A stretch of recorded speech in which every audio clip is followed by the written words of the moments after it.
Welcome friends, আবার চলে এসেছি একটা নতুন রেসিপি, একটা ফ্রুট কেকের রেসিপি নিয়ে। আশা করি তোমাদের ভালো লাগবে আমার এই ফ্রুট কেকের রেসিপি। এ দেখো, আমি বানিয়েছি একটা রেসিপি ফ্রুট কেক, খুব সহজ পদ্ধতিতে দেখাবো। বাই দ্য ওয়ে, তোমরা দেখছো আমি অনুস কিচেন অ্যান্ড ট্রাভেলস চ্যানেল। দেখো কত সুন্দর তৈরি হয়েছে, একদম বাড়িতে তৈরি করা। যে কেউ তোমরা তৈরি করতে পারবে, শুধু আমার রেসিপিটা ফলো করো আর তৈরি করে ফেলো চটপট এরকম একটা কেক। তাহলে চলো শুরু করা যাক। একটা বোল নিয়ে নিলাম, বোলের মধ্যে দুটো ডিম দিয়ে দিচ্ছি। ডিমটা ফাটিয়ে নিলাম।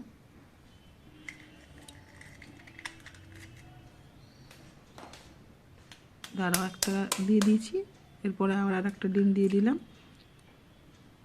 দিয়ে এবার এটাকে ফাটিয়ে নেব ভালো করে। আমি এখানে ইলেকট্রিক ব্লেন্ডার ইউজ করছি। তোমাদের যাদের ইলেকট্রিক ব্লেন্ডার নেই তাদেরও চিন্তা করার কোনো কারণ নেই। বাড়িতে তোমাদের যদি মিক্সি থাকে, মিক্সির মধ্যে দিয়েও ডিমটা ফাটিয়ে নিতে পারো, বা এই পর্যায়েটা তোমরা মিক্সির মধ্যে করতে পারো। যদি মিক্সি নাও থাকে তাহলেও কিছু ব্যাপার নয়, বাড়িতে যে কোনো স্পুন বা ব্লেন্ডার, এমনি হাতে যেগুলো ফেটানোর ব্লেন্ডার থাকে সেইগুলো দিয়েও তোমরা এটাকে ফাটাতে পারো। কিন্তু ভালোভাবে ফেটানোটা খুব জরুরি। ইলেকট্রিক ব্লেন্ডারে তাড়াতাড়ি হয়ে যায়, আর কিছু না, আর হাতে করতে গেলে একটু সময় লাগে। এরপরে দিয়ে দিচ্ছি 1 কাপ চিনি। এই পর্যায়টা খুব গুরুত্বপূর্ণ। যতটা চিনি নিবে ততটাই ময়দা ব্যবহার করব আমি। এখানে আমি 1 কাপ গুঁড়ো চিনি নিয়েছি, তার সঙ্গে দেবো 1 কাপ ময়দা। এখানে দিয়ে দিলাম 1/2 কাপ রিফাইন অয়েল।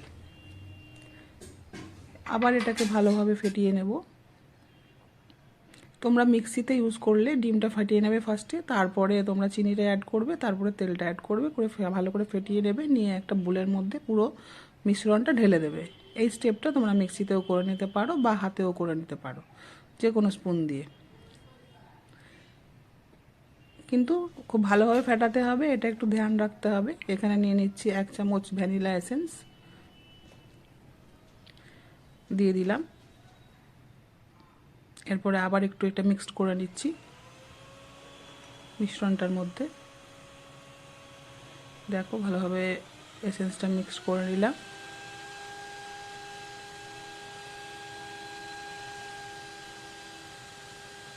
তো একদম স্মুথ একটা পেস্ট তৈরি হয়ে গেছে।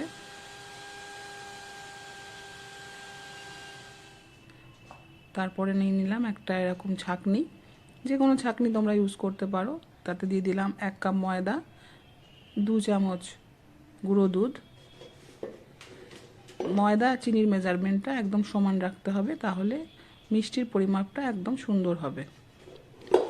2 চামচ দিয়ে দিলাম গুঁড়ো দুধ, তারপরে দিয়ে দিচ্ছি 1 চামচ বেকিং পাউডার, 1/2 চামচ বেকিং সোডা দিয়ে এবার এগুলোকে একটু চেলে নিচ্ছি। আর এর মধ্যে দেব 1/4 টিস্পুন নুন দিয়ে এবার চলো এটাকে ভালোভাবে চেলে নিই। চেলে নেওয়াটা খুব জরুরি, কারণ ময়দা বা চিনি বা যে গুঁড়ো জিনিসগুলো দিলাম সেগুলোর মধ্যে যদি কোনো লাম্পস থাকে বা কোনো নোংরা থাকে সেগুলো সমস্ত বেরিয়ে যাবে। ওই জন্য এই পর্যায়টা খুবই গুরুত্বপূর্ণ। অবশ্যই তোমরাও চেলে নেবে। তোমাদের কাছে যা ছাঁকনি থাকবে তাই দিয়েই চালতে পারো, কোনো অসুবিধা নেই। আলাদা একটা পাত্রেও ছেঁকে নিতে পারো, দিয়ে এর মধ্যে ঢেলে দেবে। দেখো পুরো আমার চালা হয়ে গেছে।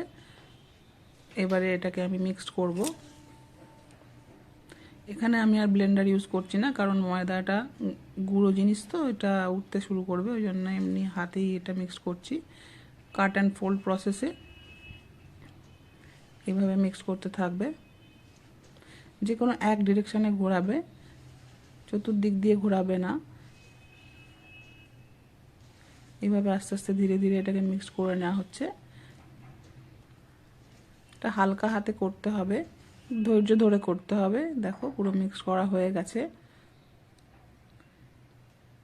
কিন্তু আমার এখানে মনে হচ্ছে এটা একটু গাঢ় হয়ে গেছে, ওই জন্য আমি এর মধ্যে অ্যাড করছি 1/2 কাপ দুধ।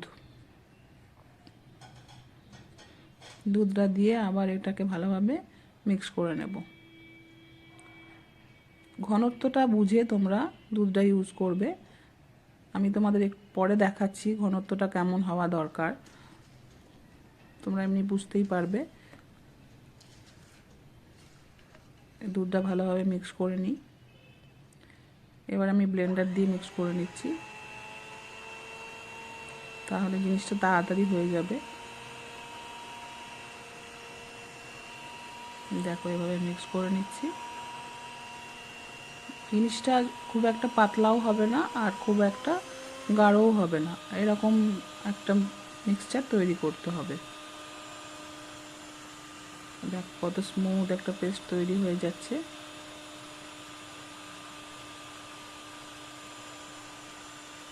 যত ভালোভাবে ফেটানো হবে তত কেকটা স্পঞ্জি আর ফ্লাফি তৈরি হবে।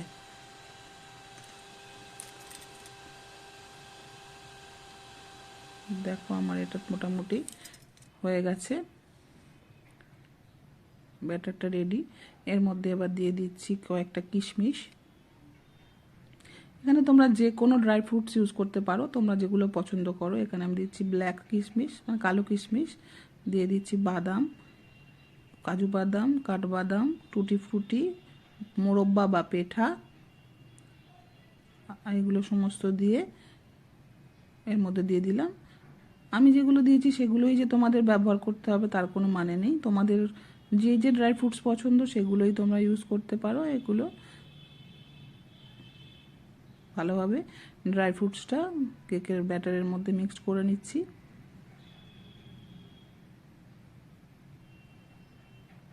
দেখো আমার ব্যাটার মোটামুটি রেডি। আমি এটা তৈরি করব ওভেনে। তোমাদের কাছে যদি ওভেন না থাকে তাহলেও কোনো চিন্তার কোনো কারণ নেই, তোমরা কড়াতেও তৈরি করতে পারো। শুধু একটা প্রসেস বলে দিচ্ছি, আমার কেকের একটা আগের ভিডিও আছে, সেটাও তোমরা দেখে নিতে পারো যে ওভেন ছাড়া কিভাবে তোমরা কেক বানাতে পারো। চলো এটা ব্যাটারটা ঢেলে নিই।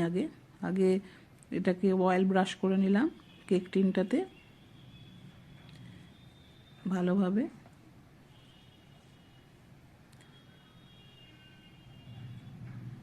1/4 টিস্পুন মতন অয়েল দিয়ে এটাকে ভালোভাবে কেক টিনটা ভালোভাবে গ্রিস করে নিলাম। অয়েল ব্রাশ করে নিলে কি হয়, কেকটা বার করতে যখন বের করব তখন তা খুব তাড়াতাড়ি সুন্দরভাবে বেরিয়ে আসে। এরপরে দিয়ে দিলাম বাটার পেপার। বাটার পেপারের উপরও একটু অয়েল ব্রাশ করে নিলাম।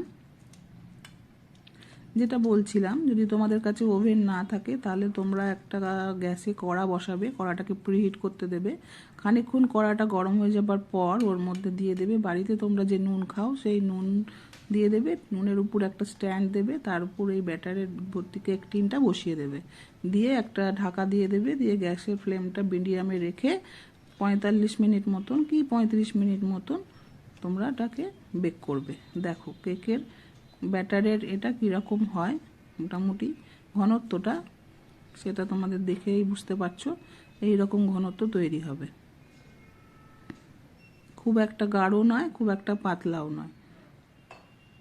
এভাবে আমি ঢেলে দিলাম পুরো ব্যাটারটা এর মধ্যে, দিয়ে একটু ট্যাপ করে দেবে 2-3 বার। ট্যাপ করাটা জরুরি এই জন্যেই কারণ এয়ার পকেট যদি ভেতরে কিছু থাকে সেটা বের হয়ে যাবে। আমি ওভেনে বানাচ্ছি, ওভেনটাকে 180 ডিগ্রি সেলসিয়াসে প্রিহিট করতে দিয়েছিলাম। দিয়ে এবার আস্তে আস্তে ধীরে সুস্থে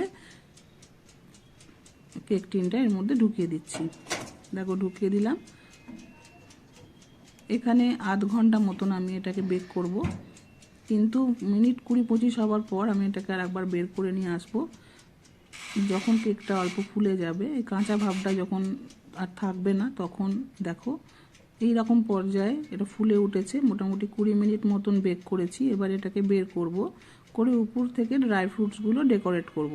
দেখো এর মধ্যে আমার ড্রাই ফ্রুটস কাজু, এখানে প্রথমে মাঝে দিয়েছি এটা চেরি, কাজু, কাঠবাদাম, কিশমিশ, এই সমস্ত দিয়ে আমি এটাকে ডেকোরেট করব।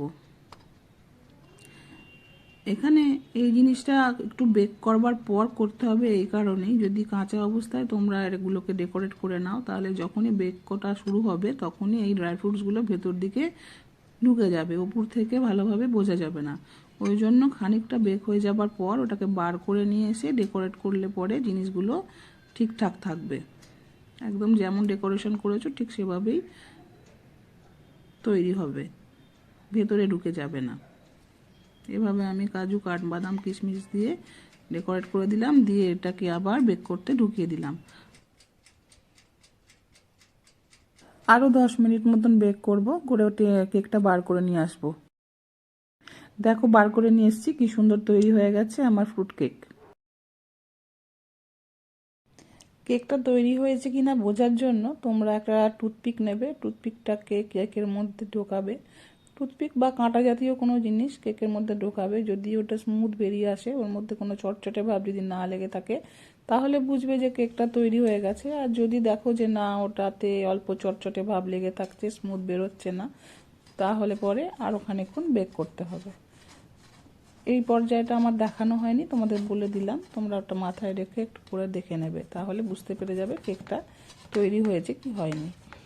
এরপরে চলো এটাকে ডিমোল্ড করি। সাইড থেকে এইভাবে ছুরি দিয়ে যেমনভাবে আমি পাঁচটা করে নিচ্ছি, সেভাবে কেটে কেটে নেবে, নিয়ে একটা প্লেট নেবে, প্লেটটাকে ওর উপর চাপা দেবে, দিয়ে এটা এই পর্যায়টা অবশ্যই এটা ঠান্ডা হওয়ার পর করবে, না হলে হাতে গরম লেগে যাওয়ার সম্ভাবনা থাকে। দিয়ে উল্টে দেবে, দিয়ে উপর থেকে একটু ট্যাপ করবে কোনো কিছু দিয়ে, তারপরে আস্তে করে উপর থেকে ওটা তুলে নেবে, খুব ইজিলি বেরিয়ে যাবে। বাটার পেপারটা উপরে রয়েছে, এবার বাটার পেপারটাকে আস্তে করে ওটার ভেতর উপর থেকে উঠিয়ে দেবো। দেখো কেকটা মানে একদম রেডি হয়ে গেছে। বাটার পেপারটা আস্তে করে একটা সাইড দিয়ে ধরে কত সুন্দরভাবে উঠে আসছে। দেখো কেক পুরো রেডি, নিচে থেকেও কত সুন্দর তৈরি হয়েছে দেখো। এবার এটাকে ধরে আস্তে করে উল্টে দেব, ব্যাস হয়ে গেল আমাদের কেক রেডি, সার্ভ করবার জন্য রেডি। এইভাবে একটা কেক রেডি করে বা বাড়িতে তৈরি করে তোমরা যে কোনো জন্মদিনের অনুষ্ঠানে বা এমনি কোনো অনুষ্ঠানে বা তোমাদের বাড়িতে বাচ্চারা থাকলে ঘরে তৈরি এরকম কেক তৈরি করতেই পারো। ঘরে তৈরি জিনিসের তো কোয়ালিটি নিয়ে কোনো প্রশ্ন নেই, বাজারের তৈরি কেকের থেকে সব সময় ভালো হয়। আর এভাবে যদি কেক তৈরি করতে পারো, তাহলে পরে বাজারের কেকের থেকে কোনো অংশে টেস্টের দিক থেকেও কম হবে না, একদম সুন্দর পারফেক্ট তৈরি হবে। দেখবে তোমরা বাড়িতে ট্রাই করে দেখো, আর আমাকে কমেন্ট করে জানিও এইভাবে তৈরি করে তোমাদের কেকটা কেমন হলো। দেখো কত সুন্দর নরম তুলতুলে আর স্পঞ্জি তৈরি হয়েছে, দেখো একদম সফট, দেখেছো কতটা নরম হয়েছে, একদম পারফেক্ট কেক তৈরি। তাহলে আর দেরি কিসের, তোমরাও বানিয়ে ফেলো চটপট বাড়িতে এরম ধরনের একটা কেক, বাড়িতেই সমস্ত ইনগ্রিডিয়েন্টস পাবে। Thanks for watching Anu's kitchen and travel. Please subscribe my channel.